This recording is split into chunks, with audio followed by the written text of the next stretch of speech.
जय हिंद दोस्तों, TN मेंटोरा channel में आपका स्वागत है। आज हम लोग यूपी सुपर टेट के लिए जीके जीएस का क्वेश्चंस करेंगे, जिसमें आज हम लोगों ने टॉपिक को शामिल किया है वो parliamentary committee and historical moment है। तो चलिए स्टार्ट करते हैं। हमारा पहला क्वेश्चन है, निम्नलिखित में से संसद की वह कौन सी समिति है जिसमें राज्यसभा का कोई भी सदस्य शामिल नहीं होता है। तो जो प्राक्कलन समिति है, इसमें राज्यसभा का कोई भी सदस्य शामिल नहीं होता है। इसका ऑप्शन नंबर बी हमारा सही हो जाएगा। अगला प्रश्न है हमारा कि भारतीय संसद की सबसे पुरानी जो समिति है, इसमें से कौन सी है।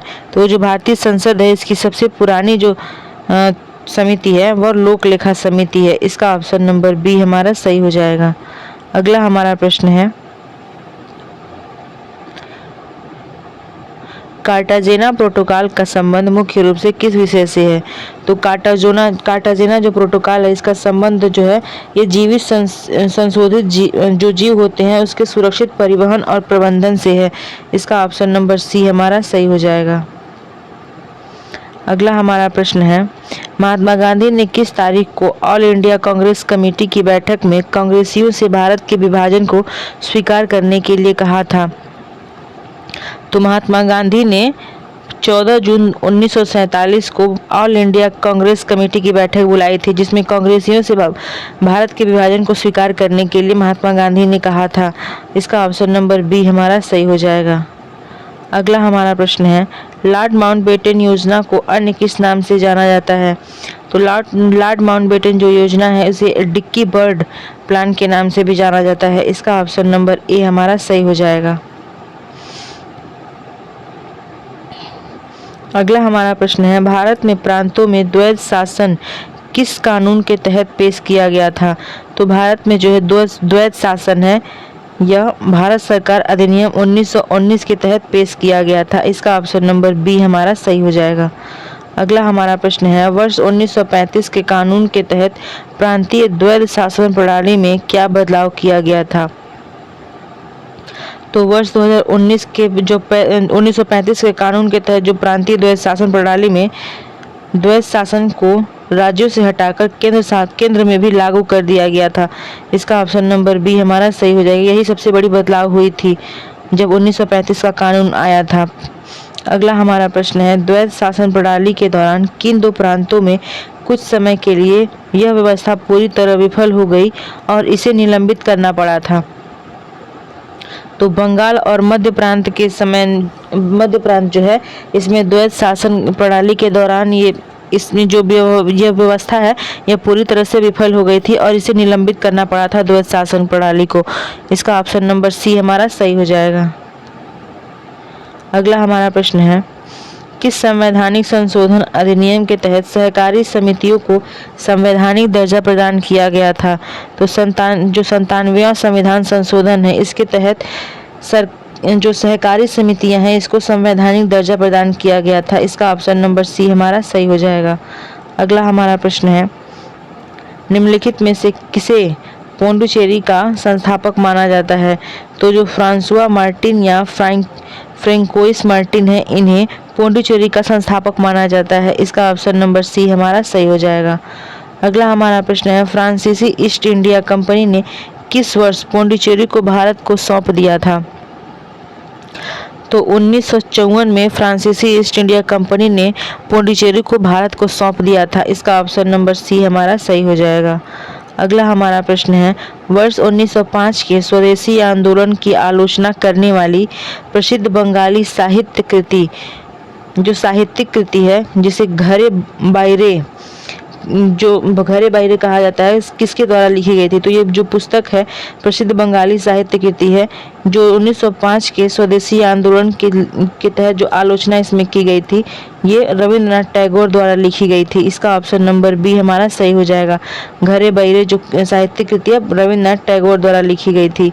अगला हमारा प्रश्न है, सोम प्रकाश नामक बंगाली साप्ताहिक समाचार पत्र की शुरुआत किसने की थी। तो सोम प्रकाश नामक जो बंगाली साप्ताहिक समाचार पत्र थी, इसकी शुरुआत ईश्वर चंद्र विद्यासागर ने की थी। इसका ऑप्शन नंबर सी हमारा सही हो जाएगा। भारतीय संविधान के अंतर्गत निम्नलिखित में से कौन सा मिलान इसमें से बताना है कि सही है। तो अनुच्छेद 14 दिया है कि विधि के समक्ष समानता, तो ये ऑप्शन भी हमारा सही हो जाएगा। 15 दिया है कि धर्म, जाति, लिंग आदि के आधार पर किसी से भी भेदभाव नहीं किया जाएगा और इसकी सुरक्षा की जाएगी, ये ऑप्शन भी सही हो जाएगा। अनुच्छेद 16 दिया है कि सरकारी नौकरियों में अवसर की समानता, ये ऑप्शन भी सही हो जाएगा। अनुच्छेद 17 दिया है कि अस्पृश्यता का अंत, ये ऑप्शन भी सही हो जाएगा। तो हमारा ऑप्शन नंबर 4 हमारा सही हो जाएगा, ये चारों ही सही है। अगला हमारा प्रश्न है, यहाँ पे दिया है तो इसका ऑप्शन नंबर सी हमारा सही हो जाएगा। यहाँ पे 1, 2, 3 और 4 ये चारों ही जो ऑप्शन दिए हुए हैं सही हो जाएंगे। अगला हमारा प्रश्न है, विश्व की सबसे गहरी और अत्यधिक खारे पानी वाली जो प्रसिद्ध झील है जिसे मृत सागर के नाम से जाना जाता है, किन दो देशों के सीमा पर स्थित है। तो मृत सागर जो है इसमें सबसे अधिक खारे पानी जो लवणीयता के कारण यहाँ पे जो हमारे शरीर होते हैं वहाँ पे तैरने लगता है, जिसे मृत सागर कहा जाता है। ये इजराइल और जॉर्डन की सीमा पर स्थित है, इसका ऑप्शन नंबर बी हमारा सही हो जाएगा। अगला हमारा प्रश्न है, भारतीय संदर्भ में प्रयुक्त होने वाले मानसून शब्द की उत्पत्ति किस विदेशी भाषा के शब्द से हुई है। तो भारतीय संदर्भ में प्रयुक्त होने वाला जो मानसून है यह अरबी भाषा का संबंध, जो अरबी भाषा से इसकी उत्पत्ति हुई है, इसका ऑप्शन नंबर सी हमारा सही हो जाएगा। अगला हमारा प्रश्न है, निम्नलिखित में से भारत के किस शहर को भारत का कॉटन पॉलिश कहा जाता है। तो मुंबई या बॉम्बे को भारत का कॉटन पॉलिश कहा जाता है, इसका ऑप्शन नंबर सी हमारा सही हो जाएगा। अगला हमारा प्रश्न है,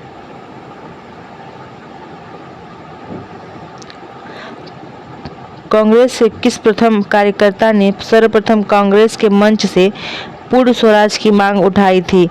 तो कांग्रेस के जो प्रथम मौलाना हजरत मोहानी थे, इन्होंने कांग्रेस के मंच से सबसे पहले पूर्ण स्वराज की मांग करने वाले सबसे पहले व्यक्ति थे, इसका ऑप्शन नंबर बी हमारा सही हो जाएगा। अगला हमारा प्रश्न है, संसद की प्राक्कलन समिति का मुख्य कार्य क्या होता है। तो संसद की प्राक्कलन समिति का मुख्य कार्य ये होता है कि वह बजट में सरकार द्वारा किए जाने वाले खर्चों की जाँच करते हैं, इसका ऑप्शन नंबर बी हमारा सही हो जाएगा। अगला हमारा प्रश्न है, लोक लेखा समिति में कुल कितने सदस्य होते हैं और वे कहाँ से चुने जाते हैं। तो लोक लेखा समिति में कुल 22 सदस्य होते हैं, जो लोकसभा से 15 चुने जाते हैं और 7 जो होते हैं वो राज्यसभा से चुने जाते हैं, इसका ऑप्शन नंबर बी हमारा सही हो जाएगा।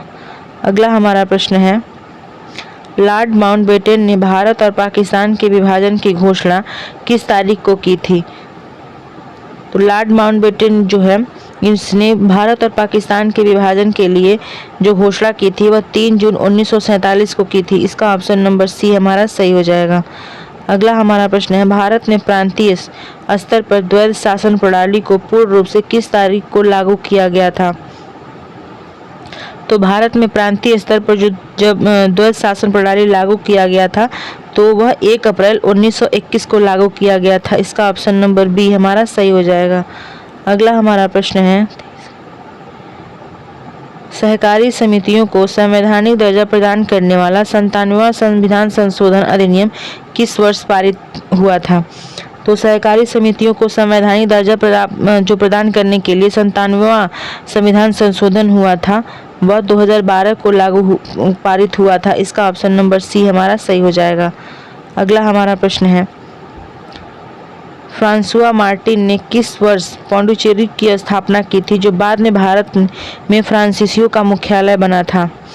तो फ्रांसुआ मार्टिन जो है इसने पौंडीचेरी की स्थापना की थी, यह संस्थापक है पौंडीचेरी का, और इसने जो इसका जो स्थापना किया था सन 1674 में किया था, इसका ऑप्शन नंबर सी हमारा सही हो जाएगा। और 1954 में ये भारत को पौंडीचेरी सौंप दिया था। अगला हमारा प्रश्न है, रविन्द्रनाथ टैगोर की प्रसिद्ध साहित्यिक कृति घरे बहिरे जो है इसमें जो संदीप नाम का पात्र है किसका प्रतिनिधित्व करता है।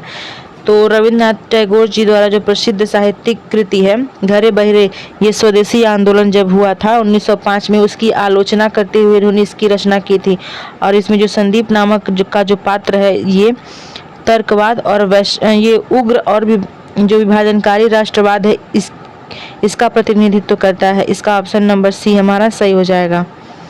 अगला हमारा प्रश्न है, रविन्द्रनाथ टैगोर की कहानी घरे बहिरे में तर्कवाद और वैश्विक मानवतावाद का प्रतिनिधित्व करने वाला पात्र कौन सा है?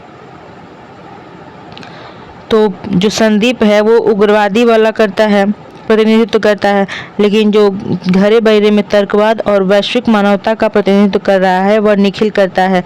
इसका ऑप्शन नंबर बी हमारा सही हो जाएगा। अगला हमारा प्रश्न है, भारतीय संविधान के अनुच्छेद 15 के तहत राज्य किसी भी नागरिक के खिलाफ किन आधारों पर भेदभाव नहीं कर सकता है? तो भारतीय संविधान के अनुच्छेद 15 के तहत जो है ये राज्य या केंद्र जो है यह धर्म, जाति, लिंग, जन्म स्थान और वर्ण के आधार पर किसी से भेदभाव नहीं कर सकता है। इसका ऑप्शन नंबर सी सही हो जाएगा।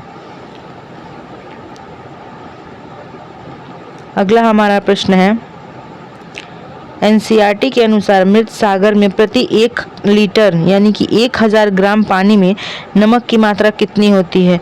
तो एनसीईआरटी के अनुसार जो है मृत सागर में प्रति 1000 ग्राम या 1 लीटर में नमक की मात्रा जो है यह 340 ग्राम होती है। इसका ऑप्शन नंबर सी हमारा सही हो जाएगा। अगला हमारा प्रश्न है, विश्व की सबसे गहरी और लवणीय झीलों में से एक मृत सागर की कुल गहराई लगभग कितनी है? तो जो मृत सागर की या लवणीय सागर जो है इसकी जो गहराई है, इसकी लंबाई 304 मीटर है। इसका ऑप्शन नंबर सी हमारा सही हो जाएगा। अगला हमारा प्रश्न है, सर्वप्रथम वर्ष 1921 में अहमदाबाद अधिवेशन में पूर्ण स्वराज की मांग उठाने वाले कांग्रेस कार्यकर्ता व क्रांतिकारी कवि मौलाना हसरत मोहानी की प्रसिद्ध पुस्तक का नाम क्या है?